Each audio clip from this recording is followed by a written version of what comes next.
where there is sterling faith and uncompromising purity, there is health, there is success, there is power.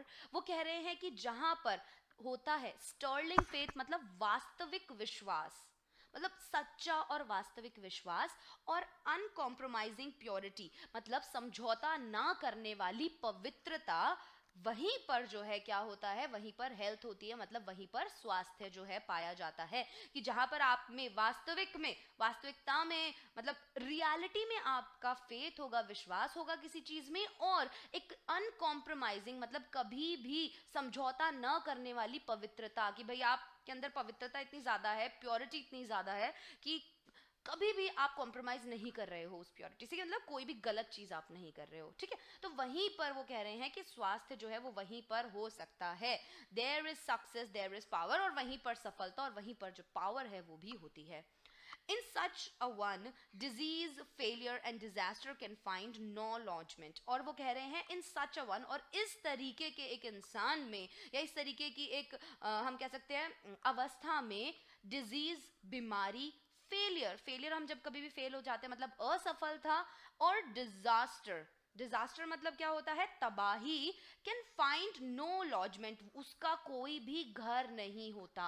Lodgement मतलब होता है घर, कोई रहने का स्थान। तो वो कह रहे हैं कि अगर ऐसा है कि आपके अंदर एक स्टर्लिंग फेथ है, मतलब कि एक वास्तविक सच्चाई है, विश्वास है, और एक अनकॉम्प्रोमाइजिंग प्योरिटी है, तो वहां पर हेल्थ है, सक्सेस है, पावर है। और अगर ये तीनों चीज आपके पास हैं और इस तरीके के मनुष्य आप बन जाते हो, तो बीमारियां, असफलता और तबाही का यहाँ पर कोई भी स्थान या कोई भी घर या कोई भी हम कह सकते हैं कुछ भी नहीं है, यहाँ पे वो नहीं रह सकती, ठीक है। For their is nothing on which can feed, क्योंकि वहां पर क्या है, वहां पर आपने उस चीज को पनपने के लिए, डिजीज को, फेलियर को, डिजास्टर को पनपने के लिए बीज नहीं बोए हुए हैं, right. For their is nothing on which they can feed, क्योंकि उस पे आप उसको कुछ भी खाने को नहीं दे सकते ना। अगर आपके अंदर कोई भी आपके अंदर प्योरिटी है, राइट, आपके अंदर एक अनकॉम्प्रोमाइजिंग हम कह सकते हैं कि प्योरिटी है, और आपके अंदर बहुत ज्यादा विश्वास है, तो ये चीजें अंदर अगर आपके आ ही नहीं सकती। क्यों? क्योंकि इनको क्या चाहिए होता है, खाना चाहिए होता है, मतलब अलग अलग तरीके की मटीरियलिस्टिक लग्जरीज चाहिए होती हैं, अलग अलग तरीके के लालच जो हैं वो चाहिए होते हैं। तो अगर वो ही नहीं आपके अंदर होंगे तो ये पनपेंगी कैसे, ठीक है। द सूनर वी रियलाइज, जितना जल्दी हमें इस चीज का आभास होता है, एंड एक्नॉलेज दैट, और हम ये जान लेते हैं, हमें इस चीज का पता चल जाता है, हम कबूल कर लेते हैं, that sickness is the result of our own error और सिन, कि जो सिकनेस है, जो बीमारी है, वो जो सिकनेस है और जो बीमारी है वो क्या करती है, sickness is the result of our own error. Sickness मतलब बीमारी किस चीज का परिणाम होती है, हमारी खुद की गलतियों का, एरर मतलब गलतियों का, और सिन मतलब पापों का, ठीक है। The sooner shall we enter upon the highway of health, वो कह रहा है कि जितना जल्दी हम क्या करेंगे, एंटर करेंगे हेल्थ के हाईवे पर, मतलब एक रास्ते पर चल पड़ेंगे जहां पर स्वास्थ्य जो है वो मिलेगा, मतलब एक सही ट्रैक पर हो जिसपे आप जो है अपने आप को हेल्दी फील कर सकते हो। तो वो यही कह रहे हैं कि जितना जल्दी हम ये रियलाइज कर ले कि हमें एक स्टर्लिंग फेथ और एक अनकॉम्प्रोमाइजिंग प्योरिटी अगर हमारे अंदर है, तो कोई भी डिजीज, कोई भी फेलियर, कोई भी डिजास्टर जो है वो हमारे शरीर के अंदर प्रवेश नहीं कर सकता। क्यों? क्योंकि वहां पर उसको उसका भोजन नहीं मिलेगा। और इसीलिए वो कह रहा है कि जितना जल्दी हम इस चीज को रियलाइज कर लेंगे, एक्नॉलेज कर लेंगे, कबूल कर लेंगे कि भाई ये जितनी भी बीमारियां, फेलियर और ये सभी चीजें जो हैं, ये नतीजा है हमारी खुद की गलतियों का और हमारे पापों का, उतना ही जल्दी हम एक हेल्थ के हाईवे पर चढ़ जाएंगे। हाँ, कैसा लगा? कितना कितना सारा चीजें है ना। देखो, हमने सिर्फ 4 लाइंस पढ़ी और 4 लाइंस में उन्होंने हमें कितनी सारी बातें बता दी, right. So disease comes to those who attract it, बीमारियां उनकी तरफ ही आती हैं जो उन्हें अट्रैक्ट करते हैं, आकर्षित करते हैं। To those who minds and whose minds and bodies are receptive to it, उन्हीं की तरफ आती हैं जिनके माइंड्स मतलब मस्तिष्क या फिर उनके ब्रेन, उनका दिमाग और उनकी बॉडीज, उनका शरीर जो है, आर रिसेप्टिव मतलब उन्हें ग्रहण करने के लिए तैयार होता है। रिसेप्टिव क्या होता है? आप कोई भी चीज ग्रहणशील हो मतलब आप। तो वो कह रहे हैं कि हमेशा ये जो बीमारियां हैं, फेलियर हैं, डिजास्टर हैं, ये उन्हीं की तरफ आते हैं जिनका मस्तिष्क और जिनका शरीर जो है वो इनको ग्रहण करता है। एंड फ्लीज फ्रॉम दोज, और ये वहां से उड़ जाते हैं जहां हु इज स्ट्रॉन्ग, जो ताकतवर है, प्योर है, पवित्र है, और पॉजिटिव है मतलब सकारात्मक है। Thoughts fair generates healing and life giving currents. वो कह रहा है कि जो लोग क्या हैं कि वो वहां से उड़ जाती हैं, जो लोग बहुत स्ट्रांग होते हैं, मतलब बहुत ताकतवर होते हैं, बहुत प्योर होते हैं, बहुत पॉजिटिव होते हैं, अपने पॉजिटिव थॉट स्फेयर जनरेट्स, उनका जो विचार करने की जो उनकी क्षमता है कि भाई एक वो सकारात्मक चीजें सोचते हैं, वो बहुत प्योर हैं, अपने सारे डिसीजंस बहुत सही से लेते हैं, दिमागी तौर पे बहुत ज्यादा स्ट्रांग है, तो वो क्या करते हैं, जनरेट्स हीलिंग। मतलब क्या जनरेट करते हैं, क्या उत्पन्न करते हैं, हीलिंग। मतलब हील करना होता है, मतलब कोई भी घाव जब होता है आपका ठीक होता है, क्योर होता है, जो घाव जब ठीक होता है तो उसे हम बोलते हैं हील होना, राइट। सो वो कह रहे हैं generates healing and life giving currents. तो ये एक strong mind, strong body, pure mind, pure body जो है वो क्या जनरेट करता है, हीलिंग जनरेट करता है और लाइफ गिविंग करंट्स जनरेट करता है। लाइफ गिविंग मतलब एक बहुत ही, हम कह सकते हैं, लाइफ मतलब क्या होता है, हमारा जीवन, राइट। तो उसको आप बहुत अच्छे तरीके से जी सकते हो। तो इस तरीके की चीज वो है हमारे अंदर उत्पन्न करता है, एक तरंग इस तरीके की हमारे अंदर वो उत्पन्न करता है। हाँ, चलो आगे बढ़ते हैं। If you are given to anger, worry, jealousy, greed, or any other inharmonious states of mind and expect perfect physical health, you are expecting the impossible for you, continually sowing the seeds of disease in your mind. अब वो यहाँ पर क्या कह रहा है, ये बताओ गुस्सा किस किस को आता है? If you are given to anger, worry और जेलसी और ग्रीड, अगर आपके अंदर हैं क्या क्या चीजें, एंगर गुस्सा, वरी मतलब चिंता, जेलसी मतलब ईर्ष्या, और ग्रीड मतलब लालच, अगर आपके अंदर ये चीजों तीनों चीजें हैं, गुस्सा, चिंता, जलन और लालच, और एनी अदर इनहार्मोनियस स्टेट, या फिर कोई एक और, या फिर कोई दूसरी इनहार्मोनियस स्टेट। इनहार्मोनियस स्टेट मतलब, हार्मोनियस स्टेट मतलब मैंने क्या बताया था, एक बैलेंस हैबिट्स का और एक गुड ऑर्डर, इन सभी चीजों का संतुलन हमारे दिमाग के अंदर, ठीक है। तो इनहार्मोनियस स्टेट मतलब जब किसी भी चीज का संतुलन हमारे दिमाग के अंदर नहीं होता। Of mind, inharmonious state of mind मतलब सही तरीके से दिमाग जो है वो हमारा नहीं चल रहा। And expect perfect physical health, और अगर हम ऐसी आशा करें, एक्सपेक्ट मतलब आशा करें क्या, परफेक्ट फिजिकल हेल्थ की, हम बिल्कुल, देखो नथिंग इज परफेक्ट, मतलब नो बडी इज परफेक्ट, कोई भी परफेक्ट तो है नहीं। तो वो यही कह रहा है कि अगर हम ऐसी आशा करते हैं एक बिल्कुल परफेक्ट हेल्थ की, फिजिकल हेल्थ की, you are expecting the impossible. तो आप किस चीज की आशा कर रहे हैं, जो चीज पॉसिबल ही नहीं है, जो चीज पॉसिबल ही नहीं है आप उस चीज की आशा कर रहे हैं। For you are continuously sowing the seeds of disease in your mind, और आप क्या कर रहे हैं, लगातार बीज बो रहे हैं, किस चीज के, बीमारी के, अपने दिमाग के अंदर। Such conditions of mind are carefully shunned by the wise man, for he knows them to be far more dangerous than a bad drain or an infected house. अब वो क्या कह रहा है कि such conditions of mind, इस तरीके की जो स्थिति होती है दिमाग की, are carefully shunned, ये बहुत ही ध्यान से, सावधानी पूर्वक जो है वो हमें छोड़नी चाहिए, नहीं, are carefully shunned by the wise man, की जो बहुत समझदार इंसान होता है वो इस तरीके की, जिनकी मेंटल कंडीशन होती है, दिमाग की कंडीशन होती है, तो वो बहुत सावधानी पूर्वक जो है छोड़ता है, एक वाइस मैन इन सभी आदतों को, इन सभी सोच को। For he knows them to be far more dangerous, क्योंकि वो जानता है कि ये बहुत ज्यादा डेंजरस है देन अ बैड ड्रेन और एन इन्फेक्टेड हाउस, की एक बैड ड्रेन मतलब क्या होता है, जब आप कोई भी लिक्विड किसी भी चीज में भरा हुआ है और उसमें से वो लिक्विड निकाल देते हैं और उसे खाली सूखा छोड़ देते हैं, तो उसे हम बोलते हैं ड्रेन करना।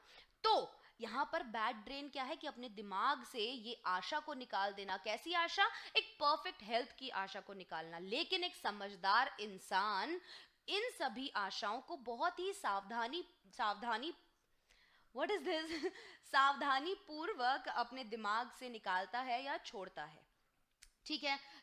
उसके बाद कह रहा है कि ये क्या हो सकता है, एक बैड ड्रेन हो सकता है, एक गलत ड्रेन हो सकता है, मतलब गलत हो सकता है कि आपने ये जो चीज़ें हैं अपने दिमाग से निकाल दी, और एन इन्फेक्टेड हाउस, या फिर एक इन्फेक्टेड हाउस की तरह हो सकता है। इन्फेक्टेड क्या होता है? इन्फेक्टेड मतलब हम कह सकते हैं कि इन्फेक्टेड हाउस मतलब कि जिसमें कोई बीमारी लगी हुई होती है, वैसा एक घर जो है आपका दिमाग बन जाता है, ठीक है, जिसमें बहुत सारे कीटाणु होते हैं। आगे बढ़ते हैं। Okay, if you would be free from all physical x, अगर आप फ्री हो जाओगे फ्रॉम, किससे? ऑल फिजिकल एक्स से, सारे शारीरिक दर्दों से, पीड़ाओं से और पेन से, एंड वुड एंजॉय, और आनंद लोगे परफेक्ट फिजिकल हार्मनी का, एक बिल्कुल बढ़िया फिजिकल हार्मनी, मतलब आपका बॉडी जो है, आपको एक परफेक्ट हेल्थ का, कि आपकी सारी चीजें बिल्कुल परफेक्ट ऑर्डर में हैं, then put your mind in order and harmonise your thought, और उसके बाद आप क्या करोगे, अपना दिमाग जो है उसको ऑर्डर में लगाओगे, और उसके बाद अपने विचारों को हार्मोनाइज करने की कोशिश करोगे, मतलब संतुलित करने की कोशिश करोगे। थिंक जॉयफुल थॉट्स, हमेशा अच्छी अच्छी बातें सोचो, अच्छे विचार दिमाग में लाओ। थिंक लविंग थॉट्स, प्यार भरे विचार आपके दिमाग में आने चाहिए। Let the elixir of goodwill course through your veins and you will need no other medicine। वो क्या कह रहे हैं? let the elixir of goodwill, elixir मतलब अमृत जो है अच्छी विल का। अच्छी विल क्या होती है? आप कोई भी काम करने के पीछे आपकी विल कैसी है, आपकी इच्छा कैसी है, आपका नजरिया कैसा है, या करने का आपका मकसद कैसा है। तो वो कह रहे हैं कि एक अच्छी विल जो है वो, अगर आप अपनी रगों में, अमृत जो है अच्छी विल का, वो अगर आप अपनी रगों में दौड़ाओगे, and you will need no other medicine, अगर वो आपकी रगों में दौड़ेगा तो आपको उसके बाद कोई भी दवाई की जरूरत नहीं पड़ेगी। पुट अवे योर जेलिसीज, अपनी जो ईर्ष्याएं हैं उनको दूर कर दो। योर सस्पिशंस, जो भी शक आप लोगों पर करते हो उसको दूर कर दो। योर वरीज, अपनी चिंताओं को। योर हेट्रेड, आप जिससे भी नफरत करते हो उन चीजों को। योर सेल्फिश इंडल्जेंसेस, सेल्फिश मतलब स्वार्थी, एंड इंडल्जेंस मतलब इंजॉयमेंट। स्वार्थी और इंजॉयमेंट मतलब कि अगर आप किसी भी चीज में आपको बहुत ज्यादा मजा आ रहा है, अब वो चीज गलत भी हो सकती है आपके लिए, राइट, लेकिन उसमें आपको मजा आ रहा है, दैट इज सेल्फिश इंडल्जमेंट। ठीक है, तो वो कह रहे हैं कि ऐसी सेल्फिश जो इंडल्जेंसेस होती हैं उनको आप दूर कर दो। And you will put away your dyspepsia, your biliousness and your nervousness, और अगर आप ऐसा करोगे तो इससे आपकी जो डिस्पेप्सिया मतलब इनडाइजेशन, जो पेट में गड़बड़ होती है आपके, या जो बिलियसनेस मतलब जो चिड़चिड़ापन होता है, एंड योर नर्वसनेस, और जो नर्वसनेस घबराहट आपको होती है, एंड एकिंग जॉइंट्स, और जो आपके कंधे, कमर, हाथ पैर और ये जो जॉइंट्स हैं आपके दुखते हैं, ये सभी जो है वो दूर हो जाएंगे। If you will persist in clinging to these debilitating and demoralizing habits of mind, then do not complain when your body is laid low with sickness। क्या बोला इन्होंने यहाँ पर कि if you will persist, अगर आप कायम रहोगे, in clinging to these, अगर आप चिपके रहोगे, clinging मतलब चिपके रहोगे, और persist मतलब कायम रहोगे, किस पर? to these debilitating, ये जो दुर्बल और डीमोरलाइजिंग हैबिट्स हैं दिमाग की। डीमोरलाइजिंग मीन्स हतोत्साहित हो जाते हैं, जब आप बिल्कुल, आप में कोई भी इच्छा शक्ति नहीं बचती, डीमोरलाइज हो जाते हो आप। तो वो कह रहे हैं कि अगर आप परसिस्ट, कायम रहोगे, क्लिंगिंग चिपके रहोगे इन्हीं बुरी चीजों से। बुरी चीजें कौन सी? ये जो हम कह रहे थे ना कि कौन कौन सी बुरी चीजें इन्होंने बताई थी, कि ये जो बुरे विचार आपके दिमाग में आते हैं, परफेक्ट चीजें आप सोचने की कोशिश करते हो, है ना, या फिर ये जो जेलेसी है, वरी है, एंगर है, हेट्रेड है, कह रहे अगर इन चीजों को आप अपने दिमाग से निकाल दोगे, अदरवाइज अगर आप चिपके रहोगे इन्हीं चीजों से, कायम रहोगे इन्हीं चीजों से, और ये जो डीमोरलाइजिंग हैबिट है आपके दिमाग की, देन डू नॉट कंप्लेन, तो फिर आपको कोई हक नहीं बनता कि आप कंप्लेन करो, मतलब कि आप कोई भी कंप्लेन करो, किस चीज के लिए? When your body is laid with low sickness, कि आप उसके बाद कोई शिकायत, हाँ, कंप्लेन मतलब शिकायत, तो उसके बाद आप कोई भी शिकायत नहीं कर सकते जब आपकी बॉडी जो है वो पूरी तरीके से बीमारियों से पीड़ित हो जाए। ठीक है, कैसी लग रही है आपको लेक्चर? कैसा लग रहा? I know it's tough lecture को सुनना, but we have to, right? आगे बढ़ते हैं। Many people complain that they have broken down through overwork. अब बहुत से लोग ये कंप्लेन करते हैं, ये शिकायत करते हैं that they have broken down, कि वो बिल्कुल तरीके से टूट चुके हैं through overwork, बहुत ज़्यादा काम करके. In the majority of such cases, और ज़्यादातर ऐसे केसेस में the breakdown is more frequently the result of foolishly wasted energy. और ऐसे जगहों पर या ऐसे केसेस के अंदर जो ब्रेकडाउन होता है, हम कहते हैं जो फेल होना होता है, वो क्या होता है, बहुत फ्रीक्वेंटली, बहुत ज़्यादा जल्दी होता है, the result of foolishly wasted energy. जब आप अपनी एनर्जी, अपनी ताकत जो है वो किस चीज़ में वेस्ट करते हो, मतलब जब आप अपनी एनर्जी, अपनी ताकत बेवकूफ़ तरीके से वेस्ट करते हो काम करने में. आप ध्यान से सोचकर काम नहीं कर रहे हो, बस गधा मजदूरी कर रहे हो, बेफालतू में लगे हुए हो बेवकूफों की तरह. नहीं, दिमाग से काम करो, ढंग से काम करो, संतुलित करके हर एक चीज को बैलेंस करके काम करो.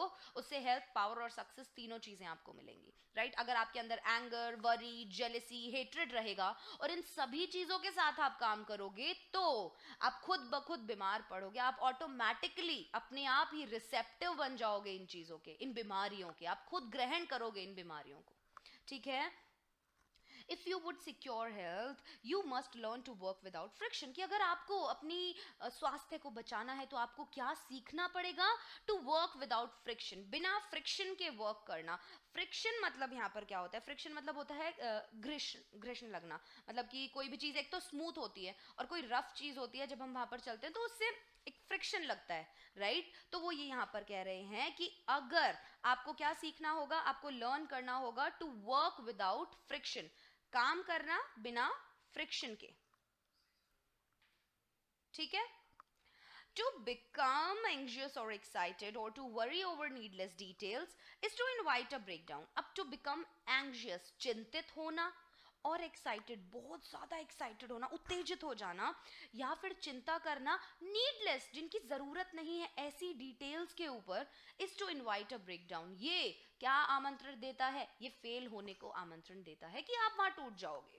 Work, whether of brain or body, is beneficial and health giving, and the man who can work with a steady and calm persistency, freed from all anxiety and worry, and with his mind utterly oblivious to all but the work he has in hand, will not only accomplish far more than the man who is always hurried and anxious, but he will retain his health, a boon the other quickly forfeits. अब वो यहाँ पर क्या कहना चाहता है? वो यही कहना चाहता है कि वर्क वेदर ऑफ ब्रेन और बॉडी, अब काम चाहे दिमाग का हो और चाहे बॉडी का हो, चाहे फिजिकल वर्क हो चाहे मेंटल वर्क हो, is beneficial and health giving. ये बहुत ही बेनिफिशियल होता है, आपको बहुत लाभकारी होता है और हेल्थ गिविंग होता है, मतलब स्वास्थ्य आपका ठीक होता है. एंड अब इसमें यहाँ पे चलो, मुझे एक सवाल आप सबसे पहले मुझे बताओगे कि यहाँ पर कौन कौन सी चीज़ें जो हैं वो ऑथर ने हमें किस चीज़ के लिए, उनको हमारे दिमाग से निकालने के लिए बोला है. एक अच्छी हेल्थ और एक अच्छी मतलब अच्छी हेल्थ, अच्छी सक्सेस और पावर के लिए उन्होंने कौन सी ऐसी चीज़ है जो बोला कि आपको अपने दिमाग से निकालनी पड़ेंगी, अदरवाइज आपका जो दिमाग है वो एकदम, आपकी जो बॉडी है वो एकदम रिसेप्टिव हो जाएगी डिजीज को लेकर. ठीक है? तो कौन सी ऐसी 3-4 चीजें थी, मुझे जल्दी से बताओ, जो कि हमें दूर करनी होगी, साइड में निकाल कर फेंकनी होगी. वो कौन सी चीजें थी? कोई सी तो होंगी. कौन सी चीजें थी वो? जल्दी से बताया जाए मुझे कि वो कौन सी चीजें थी जो कि उन्होंने बोला कि अपने दिमाग से निकालो. तभी मुझे पता चलेगा कि आपको ये आगे की चीजें जो हैं, ये हेल्थ गिविंग, बेनिफिशियल और ये सब चीजें जो है वो आपको समझ में आ रही हैं. बताओ बताओ बताओ बताओ बताओ बताओ.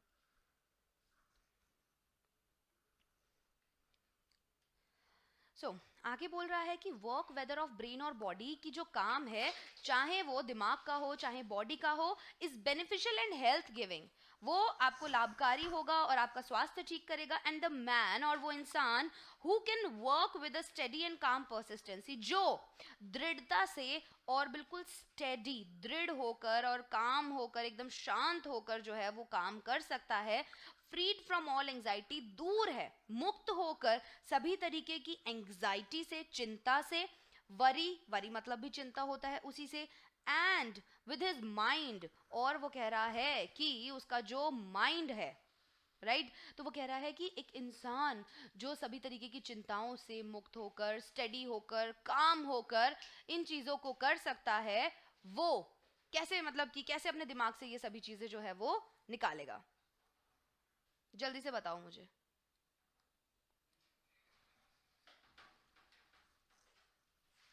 मेन तो उसने 5 चीजें ही हमें बताई है ना, कि भाई एंगर और वरी और हेट्रेड, और ये सब चीजें आपको अपने दिमाग से निकालनी होगी। चलो ठीक है, अब मैं वापस से आपको बताती हूँ कि ये क्या बोल रहे थे कि वर्क वेदर ऑफ ब्रेन और बॉडी की काम, चाहे दिमाग का हो चाहे बॉडी का हो, इज बेनिफिशियल, ये बेनिफिशियल होता है, मतलब आपके लिए लाभकारी होता है और हेल्थ गिविंग होता है। एंड द मैन, और वो इंसान हु कैन वर्क, जो काम कर सकता है एक स्टेडी और काम परसिस्टेंसी से, एक दृढ़ और एक बिल्कुल काम शांत होकर, ठीक है, दृढ़ता से काम कर सकता है, जो बिल्कुल सभी तरीके की चिंताओं से मुक्त है, with his mind utterly oblivious, उसका दिमाग जो है वो बिल्कुल पूर्ण तरीके से, अटरली मतलब पूरे तरीके से, ऑब्लीवियस मतलब अनजान है, टू ऑल, इन सभी चीजों से, ये हेट्रेड, वर्री और इन सभी चीजों से अगर एक इंसान का दिमाग अनजान है, but the work he has in hand will not only accomplish far more than the man who is always hurried and anxious। तो वो कह रहा है कि जो काम उसके हाथ में होगा ना, will not only accomplish, वह केवल पूर्ण ही नहीं होगा, far more than the man who is always hurried and anxious। वो कह रहा है कि अगर एक ऐसा इंसान है जो इन सभी चीजों से मुक्त है, तो उसके जो काम है वो पूरी तरीके से पूर्ण होंगे, जबकि जो दूसरा एक इंसान है वो हमेशा चिंता करता है, रश में रहता है, जल्दी में रहता है, वो कभी भी ये काम जो है वो नहीं कर पाएगा। But he will retain his health, लेकिन वो क्या कर पाएगा, अपनी हेल्थ जो है वो रिटेन कर पाएगा। A boon which the other quickly for fights, और बून मतलब क्या होता है, एक लाभ होगा उसको, और फॉर फाइट्स मतलब की होता है कि जुर्माना। अदर क्विकली फॉर फीट्स मतलब अधिकार चले जाना, फॉर फीट्स मतलब क्या होता है कि अधिकार चले जाना, राइट तो यहाँ पर वो क्या कहने की कोशिश कर रहा है हमें, अगर आप लोगों को कुछ समझ आया तो वो मुझे जल्दी से बताओ। तो देखो यहाँ पर वो बेसिकली कहना तो यही चाहता था कि कार्य हम चाहे कैसा भी करें, चाहे हम मानसिक करें या शारीरिक करें, तो जो लाभ है और लाभदायक होगा वो हमें स्वास्थ्य पर प्रदान करने वाला होता है, मतलब हमें जो हेल्थ है वो हेल्थ गिविंग मतलब स्वास्थ्य प्रदान करने वाला होता है। और वो व्यक्ति जो लगातार बिल्कुल शांत दिमाग से और सभी चिंताओं से मुक्त होकर अपने दिमाग को, मतलब इन सभी चिंताओं को भुलाकर और अपने हाथ में जो भी काम आता है वो कर सकता है, राइट और वो केवल उस व्यक्ति से अधिक कार्य ही नहीं करेगा, वो कह रहा है कि वो केवल उस व्यक्ति से ज्यादा काम ही नहीं करेगा जो हमेशा जल्दबाजी में रहता है और चिंता में रहता है, लेकिन वो अपने स्वास्थ्य को मतलब अपनी हेल्थ को भी बनाए रखेगा, जो एक वरदान है और जिसे अन्य व्यक्ति जो है वो जल्दी से खो देते हैं। अधिकार चले जाना, फॉरफीट्स का मतलब जो होता है, तो वो कह रहा है कि अधिकार चले जाना, तो वो कह रहा है कि वो उस चीज को जल्दी से खो देगा, राइट आगे बढ़े यहां तक अगर आपको समझ में आ गया हो तो। True health and true success go together, for they are inseparable, intertwined in the thought realm। अब वो कह रहा है कि जो एक अच्छी हेल्थ होती है और एक सही अच्छी सक्सेस होती है, go together, ये एक साथ जाते हैं। अगर हेल्थ अच्छी है तो सक्सेस भी जो है वो आपको मिलती रहेगी, right for they are inseparably intertwined, inseparably जिन्हें कभी भी अलग नहीं किया जा सकता, और इंटरट्वाइंड मतलब वो एक दूसरे में गुथी हुई है, मतलब ये दोनों चीजें हैं वो एक दूसरे में मिली हुई हैं, इन्हें अलग नहीं किया जा सकता। In the thought realm, thought realm मतलब रियल्म होता है अधिकार और थॉट होते हैं विचार, ठीक है तो हम कह सकते हैं कि ये हमेशा हमारे दिमाग के अंदर एक सक्सेस जो है और हेल्थ जो है वो एक तरीके से हम कह सकते हैं कि इंटरट्वाइंड जो होती हैं, एकदम एक दूसरे में गुथी हुई होती हैं। By the power of faith every enduring work is accomplished, कि जो विश्वास की ताकत है उससे हम क्या कर सकते हैं, हर एक काम जो है एंड्योरिंग मतलब सहनीय काम जो है वो हम पूर्ण कर सकते हैं, अकम्प्लिश मतलब पूरा कर सकते हैं। Faith in the supreme, faith in the overruling law, faith in your work and in your power to accomplish that work here is the rock upon which you must build if you would achieve, if you would stand and not fall. अब वो कह रहा है कि faith in supreme, faith in supreme का मतलब यहाँ पर क्या है? faith in supreme का मतलब आपको क्या लगता है कि यहाँ पर क्या होगा? True health, true success go together. तो हम वो कह रहे हैं कि सच्ची स्वास्थ्य और सच्ची सफलता जो है वो एक साथ जाती है. For they are inseparably intertwined in the thought realm. और ये क्या है? दोनों ही विचार एक दूसरे से अभिन्न रूप से जुड़े हुए. मतलब हम इन्हें अलग अलग नहीं है, ये दोनों एक ही चीज है और ये अलग अलग तरीके से नहीं जुड़ी हुई, ये एक दूसरे में ही गुथी हुई है. By the power of faith, जो विश्वास की शक्ति है उससे हम क्या कर सकते हैं? हर एक काम जो है वो अपना पूरा कर सकते हैं. Faith in supreme, faith in supreme मतलब भगवान में विश्वास. और faith in the over ruling law, faith in the over ruling law मतलब कि भगवान के जितने भी नियम बनाए हैं उन्होंने, उन सभी में अगर हम विश्वास रखते हैं, अगर हम हमारे काम में विश्वास रखते हैं, and in your power to accomplish that work, और आप अपनी ताकत में विश्वास रखते हैं उस काम को पूरा करने की. Here is the rock upon which you must build if you would achieve, if you would stand and not fall. तो वो कह रहा है कि यही वो चट्टान है जिसके ऊपर आपको जो है बिल्ड करना है, बनाना है अपने आप को. If you would achieve, if you would stand and not fall. और इस चट्टान के ऊपर कब आप अपनी जो सक्सेस है वो बना सकते हो? अगर आप वहां पर खड़े रहते हो, ये एक चट्टान की तरह है, और अगर आप वहां पर खड़े रहते हो और गिरते नहीं हो, स्टैंड रखते हो अपना, तो आप क्या कर सकते हो? वो चीज जो है अचीव कर सकते हो. To follow under all circumstances the highest promptings within you, to be always true to the divine self, to rely upon the inward light, the inward voice, and to pursue your purpose with a fearless and restful heart, believing that the future will yield unto you the need of every thought and effort, knowing that the laws of the universe can never fail and that your own will come back to you with. बहुत लंबा sentence है यार, ये मैं आपको तोड़ के बताऊंगी पूरा, ठीक है? Exactitude, that is faith and the living of faith. तो अब देखो यहाँ पर क्या कह रहे हैं, कहाँ गए हम? यहाँ पर थे, यस, कि कहाँ थे? To follow under all circumstances the highest promptings. promptings मतलब क्या होता है? बढ़ावा देना. तो वो कह रहा है इन सभी चीज़ों को बढ़ावा देना हर एक परिस्थिति में अपने अंदर एक हाई लेवल तक. To be always true to divine self, हमेशा ट्रू रहना, सच्चे रहना भगवान के प्रति. To rely upon the inward light, अपने अंदर की जो शक्ति है, एक लाइट जो होती है, अपने अंदर का विश्वास होता है, उस पर रिलाई करना, उस पर डटे रहना, निर्भर होना.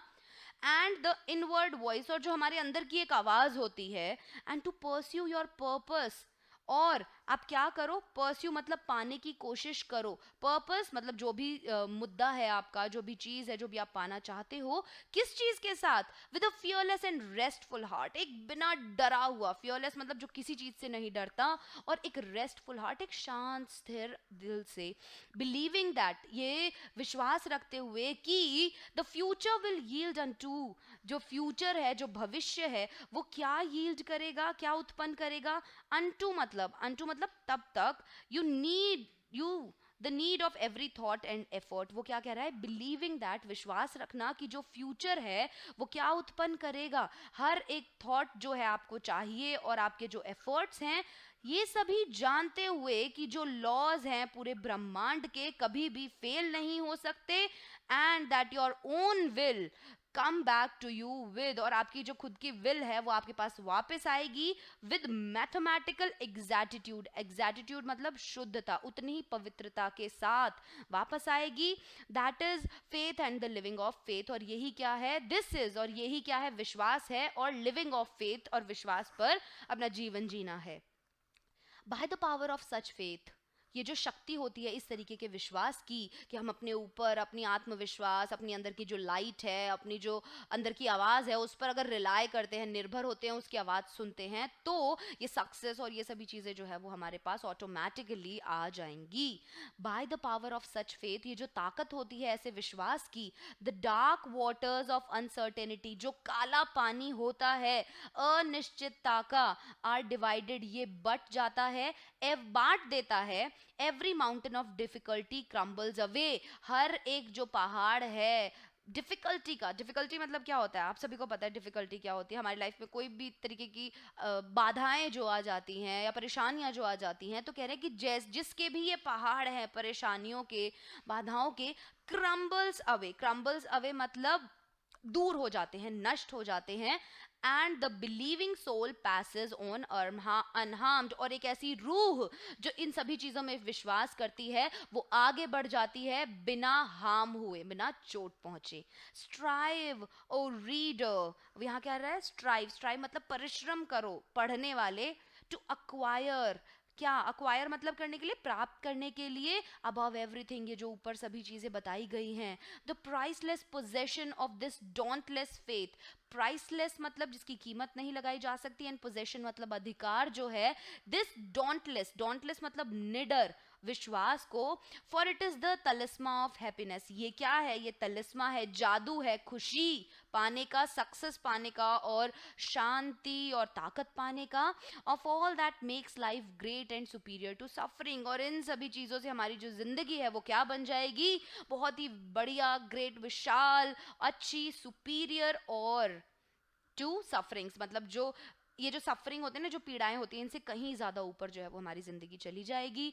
Build upon such a faith and you build upon the rock of the eternal, अगर ये जो चट्टान है इसके ऊपर आप खड़े रहते हो, गिरते नहीं हो, तो you build upon the eternal, इसका मतलब क्या है कि आप अनंत तक अपने आप को बिल्ड कर लेते हो।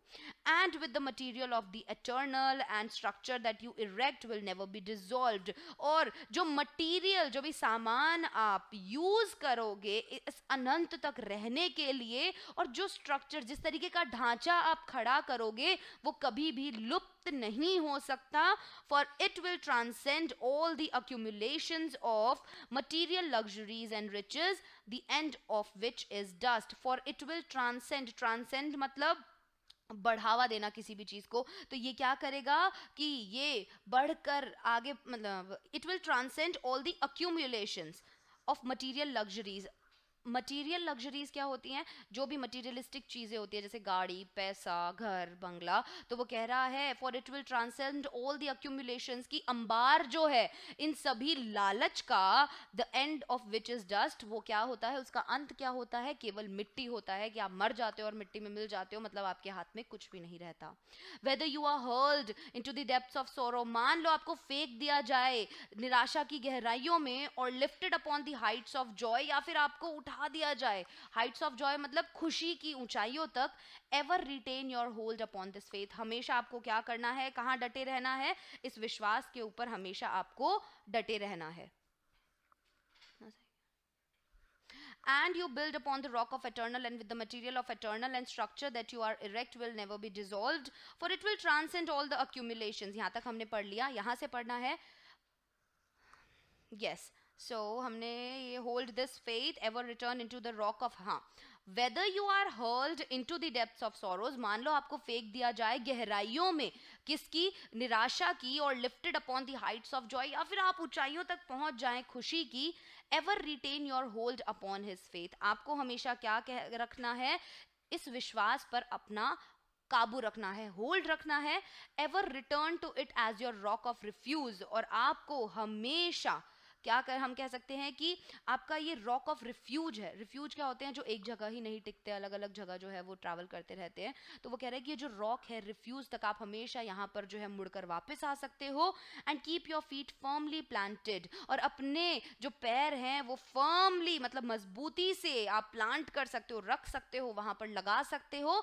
इस इमोर्टल और इमूवेबल बेस पर। इमोर्टल जो अमर है, कभी खत्म नहीं होगा, और इमूवेबल जिसे बहुत ज्यादा दृढ़ है, कभी भी वो हिला नहीं सकते, ऐसे एक बेस पे आपके पैर जो हैं वो जम जाएंगे. Centred in such a faith you will become possessed of such a spiritual strength as will shatter like so many toys of glass of all the forces of evil that are hurled against you, and you will achieve a success that as mere striver after worldly gain can never know और dream of. अब वो यहाँ क्या कह रहा है, centred इन सच अ faith, अगर ऐसे फेथ से आप सेंटर्ड हो, एक सेंटर में हो और चारों तरफ आपके इसी तरीके का फेथ विश्वास है, यू विल बिकम पोजेस्ड, आप क्या हो जाओगे, पोजेस्ड मतलब होता है अधिकार हो जाएगा आपका, of such a spiritual strength, एक जो ये आध्यात्मिक शक्ति आपके अंदर हो जाएगी, एज विल शैटर, ठीक है, like so many toys of glass of all the forces of evil, ये क्या करेगी, जितनी भी बुराई वाली इविल चीजें हैं उन सभी को, कह रहे हैं कांच के जो ग्लास और खिलौने होते हैं उनकी तरह ये तोड़ देगी, और जो आपकी तरफ फेंके जाएंगे, एंड यू विल अचीव, और आप क्या पा लेंगे, success such as the mere striver after worldly gain can never know or dream of. mere मतलब केवल, और स्ट्राइवर मतलब परिश्रम करने वाला, तो एक सक्सेस जो है वो आपको मिल जाएगी, जो पूरी दुनिया जो है हम कह सकते हैं जिस चीज के पीछे भाग रही है, ठीक है, और कैन नेवर नो और एवर ड्रीम ऑफ, एक ऐसा इंसान जो अब इन सभी चीजों के पीछे भाग रहा होता है, उसे वो चीज़ें नहीं मिलेंगी, या उसका वो जो ड्रीम होता है हमेशा उन चीज़ों को पाने का वो नहीं पा पाएगा, लेकिन आप जो है वो उस चीज़ को पा लोगे.